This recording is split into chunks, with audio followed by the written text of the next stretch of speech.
ஆண்டவரும் இரட்சகருமாகிய இயேசு கிறிஸ்துவின் நாமத்தில் வாழ்த்துக்கள். நாளிலும் என்னாகமும் 25வது அதிகாரத்தை நாம் கற்றுக்கொள்ளப் போகிறோம்.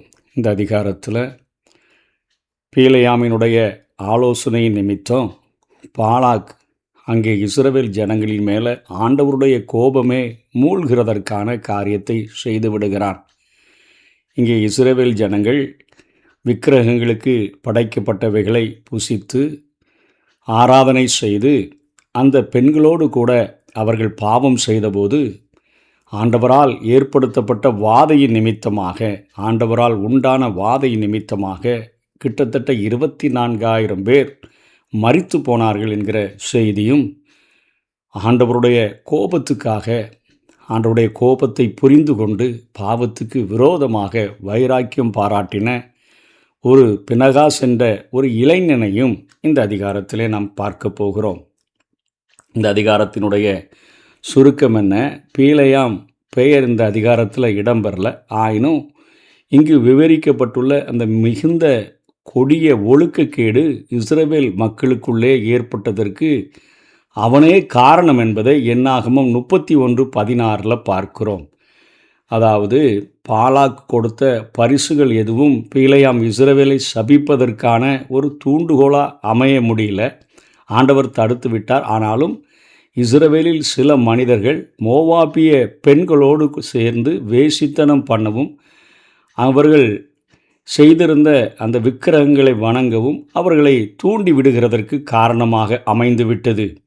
நேரடியாக தாக்குகிறதுல சாத்தான் வெற்றி பெற முடியலைன்னு சொன்னால், மறைமுக தாக்குதல்களை செய்து அவன் வெற்றி பெற்று விடுகிறான் என்பதை இந்த பகுதி நமக்கு காட்டுகிறது.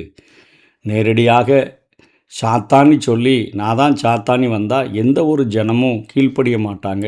ஆகவே அவன் மறைமுகமான காரியங்களின் மூலமாக இன்றைக்கும் ஜனங்களை தன்னுடைய பிடியில் அவன் ஈர்ப்புக்குள்ளே வைத்திருக்கிறதை இந்த உலகத்தில் கண்களின் இச்சையினால், மாம்சத்தின் இச்சையினால், ஜீவனத்தின் பெருமையினால் தனக்குள்ளாகவே அவன் பிடித்து வைத்திருக்கிறதை, அவன் அடிமையாக்கி வைத்திருக்கிறதை, அக்கிரமத்திலும் பாவங்களிலும் மரித்த நிலையில் காணப்படக்கூடிய ஒரு சூழ்நிலையில் வைத்திருக்கிறதை நாம் பார்க்க முடிகிறது.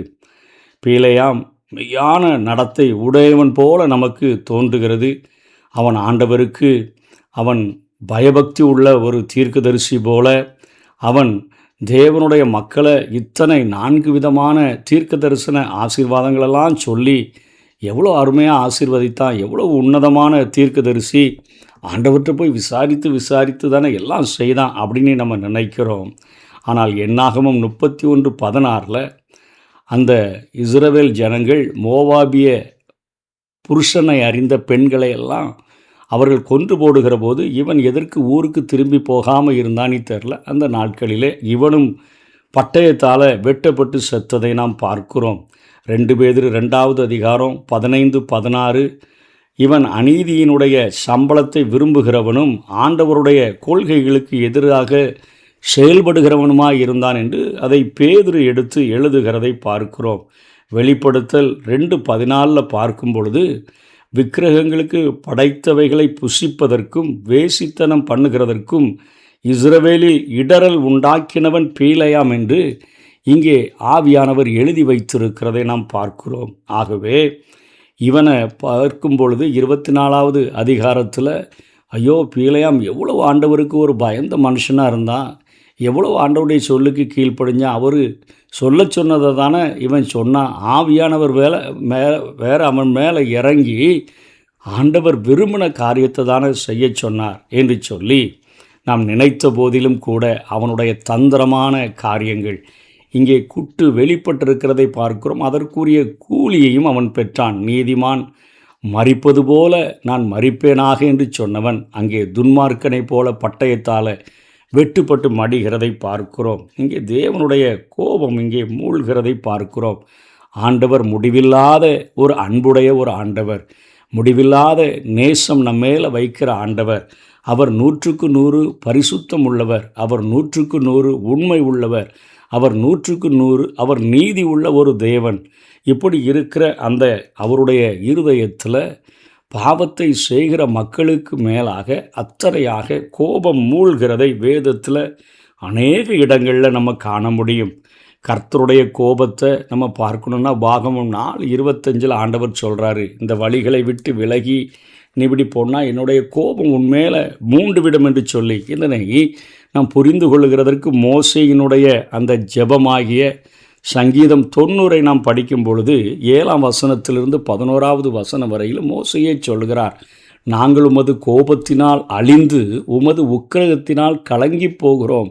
எங்கள் அக்கிரமங்களை உமக்கு முன்பாகவும் எங்கள் அந்தரங்க பாவங்களை உமது முகத்தின் வெளிச்சத்திலும் நிறுத்தினீர். எங்கள் நாட்களெல்லாம் உமது கோபத்தால் போய்விட்டது. ஒரு கதையைப் போல் எங்கள் வருஷங்களை களைத்து போட்டோம். எங்கள் ஆயுசு நாட்கள் 70 வருஷம், பலத்தின் மிகுதியால் 80 வருஷமாய் இருந்தாலும் அதன் மேன்மையானது வருத்தமும் சஞ்சலமுமாமே. அது சீக்கிரமாய் கடந்து போகிறது, நாங்களும் பறந்து போகிறோம்.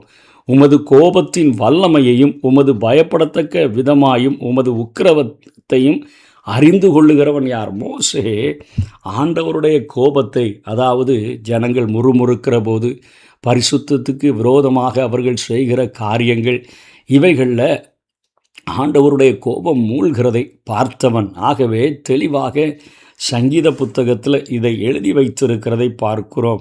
யோவான் 3:36, ரோமர் 1:18, வெளிப்படுத்தல் 6:15-17 இவைகள் எல்லாம் தேவனுடைய கோபத்தை பற்றி குறிப்பு கொடுக்கிற வேதாகம பகுதிகளாக காணப்படுகின்றன.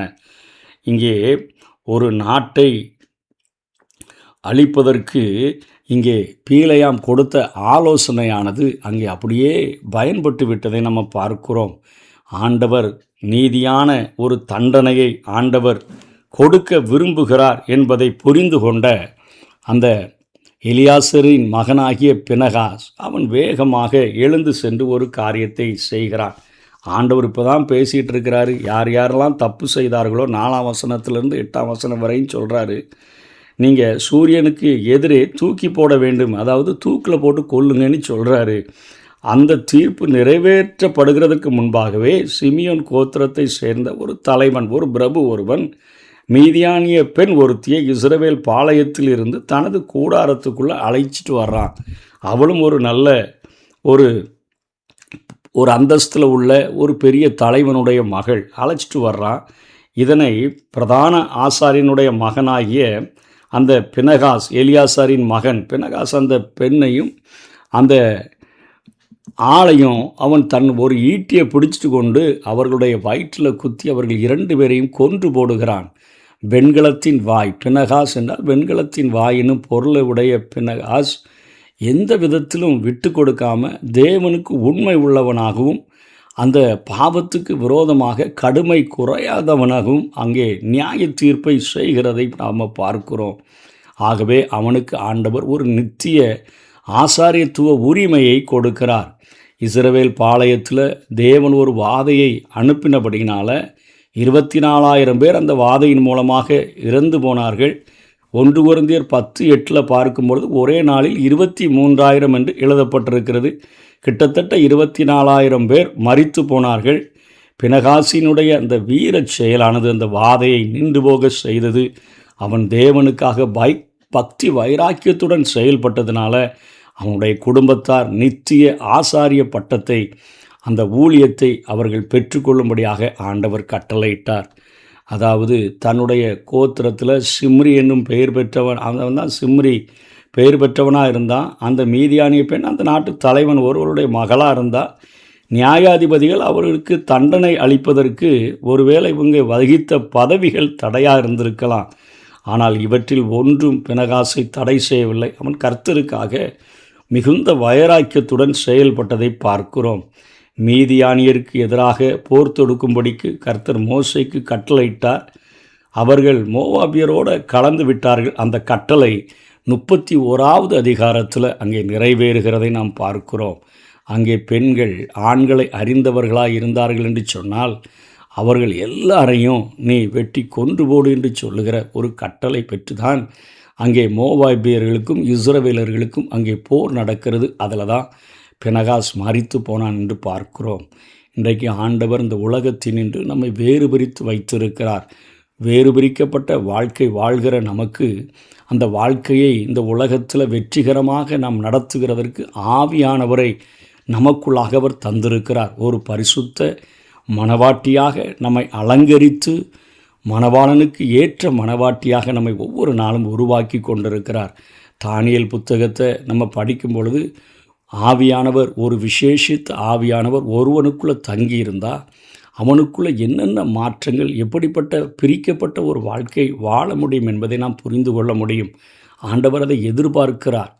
யாத்ராகமத்தில் ஆண்டவர் அவர்களுக்கு கற்பனைகளை கொடுக்கிற பொழுது இந்த பாவங்களை செய்யக்கூடாது என்று, விபச்சாரம் செய்யக்கூடாது, வானத்தின் கீழே பூமிக்கு மேலே தண்ணீரில் எந்த ஒரு சொரூபத்தையும் நீ வணங்கக்கூடாது, சேவிக்கக்கூடாது என்று சொன்ன போதிலும் இந்த 2 பாவங்களை தந்திரமாக பீலையாம் அங்கே பாலாக் ராஜாவின் மூலமாக உங்கள் மோவாபிய பெண்களை இஸ்ரவேல் புத்திரர்களுக்குள் அனுப்பி இந்த வழிபாடுகளுக்கு கூப்பிடுங்க, விருந்துக்கு கூப்பிடுங்க, பாவம் செய்ய வைங்க, பாவத்தை தூண்டி விடுங்கன்னு சொல்லி செய்த காரியங்களை பார்க்கிறோம். தானியேலுடைய மேலே விசேஷித்த ஆவி இருந்தபடியினால் அவன் ஒரு உலகத்தின் காரியங்களால் தீட்டுப்படாதவனாக தன்னை காத்து கொண்டான் என்று முதலிலே பார்க்கிறோம். அந்நிய தேசத்தில் இருந்தாலும் கூட விசேஷித்த ஆவியானவர் அவனுக்குள்ளே இருந்தபடியினால் தன்னை தீட்டுப்படாதபடி காத்து கொண்டான். 2வது, மாம்சமானவர்களோடு கூட கலவாமல் தங்காமல் இருக்கிற ஆவியானவர். அது அப்படின்னா என்னன்னா, இந்த உலகத்தில் இருந்தாலும் ஒரு மீன் தண்ணிக்குள்ளே கிடந்தால் கூட, அந்த கடலுக்குள்ளே கிடந்தால் கூட அந்த உப்பின் தன்மை அந்த மீனில் ஒட்டாமல் வாழ்கிறது போல் மாம்சமானவர்களோடு கூட நம்ம வாழ்ந்தாலும் நம்மோடு கூட ஒரு விசேஷித்த ஆவியானவர் தங்கி இருக்கிற பொழுது நாம் மாம்சமானவர்கள் செய்கிற கிரியைகளின்படி செய்யாமல் ஆண்டவருடைய சித்தத்தின்படி செய்கிறதற்கு ஆவியானவர், நமக்கு அந்த விசேஷித்த ஆவியானவர், அந்த பரிசுத்த ஆவியானவர் உதவி செய்கிறார். அதாவது வேறு பிரிக்கப்பட்ட ஒரு வாழ்க்கை, தீட்டுகளுக்கு விலகி அல்லாது உலகத்தின் இச்சைகளுக்கு விலகி வாழ்கிற ஒரு வாழ்க்கை, உலகத்தால் கரைபடாத ஒரு வாழ்க்கை. அதைத்தான் தானியேல் முதல்ல சொல்கிறான். நாங்கள் எங்களை தீட்டுப்படுத்தி கொள்ளக்கூடாது இந்த உணவுகளினால நீ தீர்மானிச்சிருக்கிறோன்னு சொல்லி. அதே போல் அவனுக்குள்ள ஒரு வேறுபாட்டினுடைய ஜீவியத்தை நம்ம பார்க்க முடிகிறது.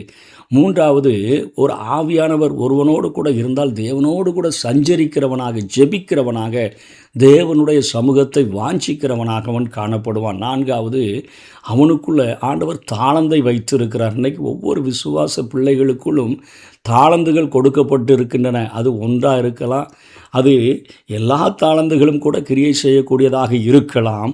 அந்த தாளந்துகளை நம்ம முக்கி போடாமல், புதைத்து போடாமல் அதை பயன்படுத்துகிறவர்களாக.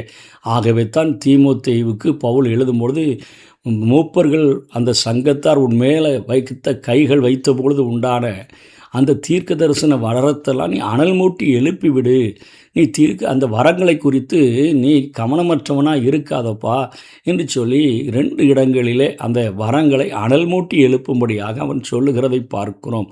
தானியேலுக்குள்ளாக அவன் ஒரு மிகுந்த உயர்ந்த இடத்திற்கு சென்றதற்கு காரணம் விசேஷித்த ஆவியானவர் அவனுக்குள்ளே வைத்திருந்த அந்த தாளந்தை பயன்படுத்தினபடினாலே. அதே போல் அவன் ஒரு உண்மை உள்ளவனாக இருந்தான் என்று சொல்லி யாருமே அவன் மேலே குற்றப்படுத்தவே முடியலை. அந்த அளவுக்கு ஒரு ஆவியானவர் நமக்குள்ளே இருப்பார் என்று சொன்னால் உலகம் விரல் நீட்டி குற்றப்படுத்த முடியாத ஒரு வேறு பிரிக்கப்பட்ட ஒரு வாழ்க்கை நாம் வாழ முடியும். அதைத்தான் ஆண்டவர் விரும்புகிறார். நம்மை தீட்டுப்படுத்தாத ஒரு வாழ்க்கை வாழும்படியாக, வேறு பிரிக்கப்பட்ட ஒரு ஜீவியம் செய்யும்படியாக, தேவனிடத்தில் சஞ்சரிக்கிற, அவருடைய பிரசன்னத்தை வாஞ்சிக்கிற, ஜெபிக்கிற ஒரு சந்ததியாக. 4வதாக, நமக்குள்ளாக கொடுக்கப்பட்ட தாளந்துகளை, விசேஷித்த தாளந்துகளை இந்த உலகத்தில் பயன்படுத்துகிறவர்களாக. 5வதாக, நாம் உண்மை உள்ளவர்களாக. அதே போல் விசுவாசிகள் சிங்கங்களின் வாய்களை அடைத்தார்கள் என்று பார்க்கிறோம். தானியேலுடைய வாழ்க்கையில் சிங்கங்களின் வாய்களை ஆண்டவர் கட்டி போட்டார். விசுவாசிகள் தங்களுடைய விசுவாசத்தினாலே சிங்கங்கள் தங்களுக்கு விரோதமாய் பேசப்படுகிற எல்லா காரியங்களையும், தங்களுக்கு விரோதமாய் திறக்கிற எல்லா காரியங்களையும், எவனை விழுங்கலாமோ என்று சுற்றி வகை தேடுகிற எல்லா தந்திரங்களையும் அடைத்து போடுகிற ஒரு ஜீவியம் உள்ளவர்களாக. கடைசியாக தானியேலுடைய காரியம் இந்தந்த ராஜாக்களுடைய நாட்களிலே ஜெயமாயிருந்தது என்று பார்க்கிறோம். அதாவது எல்லா இடங்களிலும் எங்களை வெற்றி சிறக்க பண்ணுகிற தேவனுக்கு ஸ்தோத்திரம் என்று பவுல் சொல்லுகிறாரே.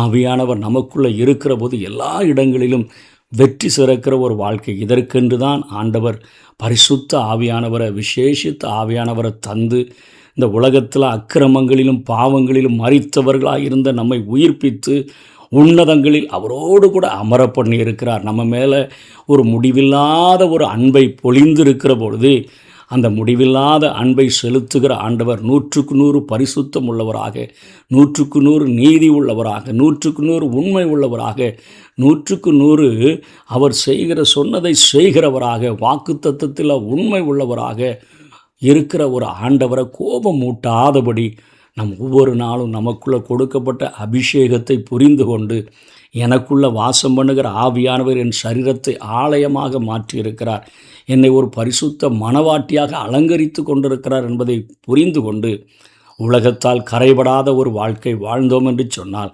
ஆண்டவருடைய சித்தத்துக்கு விரோதமான செயல்களை நாமும் பினகாசை போல வெறுத்து பரிசுத்தத்துக்காக பக்தி வைராக்கியம் காட்டுவோம் என்று சொன்னால், நித்திய காலமாக அவரோடு கூட நடக்கிற பாக்கியத்தை பெற முடியும். அப்படிப்பட்ட கிருபைகளை தேவன் நமக்கு தந்தருள்வாராக. ஆமென்.